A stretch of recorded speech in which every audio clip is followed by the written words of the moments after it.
வந்து மாவட்ட செயலாளர், இவர் வந்து செய்யாரு, சொந்த ஊரு செய்யாரு. தள்ளாத என்ன, இவர் வந்து ஆனந்த் சார் போட்டாரு. இவர் வந்து ஆனந்த் சாருக்கு விசுவாசி. இவரு ஆனந்த் சார் என்ன சொல்றாரோ அவரு இவரு பதிவு இவருக்கு. இங்கெல்லாம் வந்து வயிற்றுகளுக்கெல்லாம் பதிவே இல்லை. இப்போ உங்க கட்சியை சேர்ந்த ஹரிஷ் என்பவர் வந்து உங்க நிகழ்ச்சியில வந்து கலந்து பிரச்சனை பண்றாருல, அதுக்கு என்ன விளக்கம் வந்து? அவர் வந்து பார்த்தீங்கன்னா எங்கள் கட்சியில இல்லை. உறுப்பினர் கார்டு காட்டுறாருங்களா? உறுப்பினர் கார்டு வந்து ஆன்லைனில் இன்னைக்கு 1.5 கோடி பேர் எடுத்திருக்காங்க. இன்னைக்கு வரைக்கும் சர்வே இல்லை. இதுக்கு முன்னாடி கட்சியில இருந்திருக்காரு, அவர் நீக்கிறதுக்கான கடிதம் எதுவும் இல்லையே. அவர் கட்சியிலேயே இல்லையே, இயக்கத்திலேயே நீக்கியாச்சு. இல்ல அதுக்கான ஆத்தரைஸ் லெட்டர் இருக்குங்களா? 7 வருஷத்துக்கு முன்னாடி அவர் இயக்கத்துல இருந்து எடுத்தாச்சு. அவரோட உறவு நடவடிக்கை காரணமாக எடுத்துட்டோம். அவர் மேலே கேஸ்லாம் இருக்கு.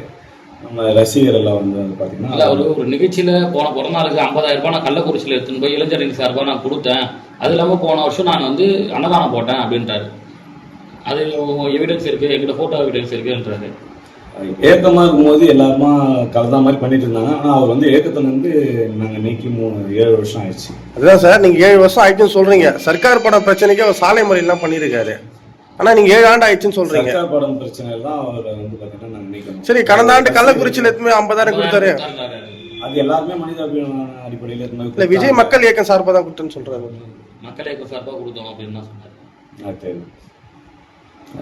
சரி, இப்போ நீங்க என்ன சொல்ல வரீங்க? அவர் வந்து கட்சியில இல்லை. சரி, இப்போ அவர் நிகழ்ச்சியில வந்து குறியிட்டாருன்றீங்களா, அவர் கட்சி இல்லைன்றீங்க, அதுமே என்ன புகார் தருவீங்க?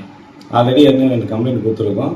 இது தொடர்ந்து இன்னைக்கு நடந்ததை வச்சு நாங்கள் எஸ்பி ஆஃபீஸ்லையும் அடுத்தது நாங்கள் எங்களோட அட்வைட்லாம் வச்சு ஒழுங்கு நடவடிக்கை எடுக்கிறோம். இன்னைக்கு என்ன பண்ணாருங்க அதாவது சொல்லுங்க. நாங்கள் செஞ்ச நிகழ்ச்சியில் வந்து பார்த்தீங்கன்னா இடையூறு பண்ணார். அது வந்து நாங்கள் சட்ட ரீதியாக வந்து அவருக்கு தலைமைக்கு தகவல் கொடுத்தாச்சு.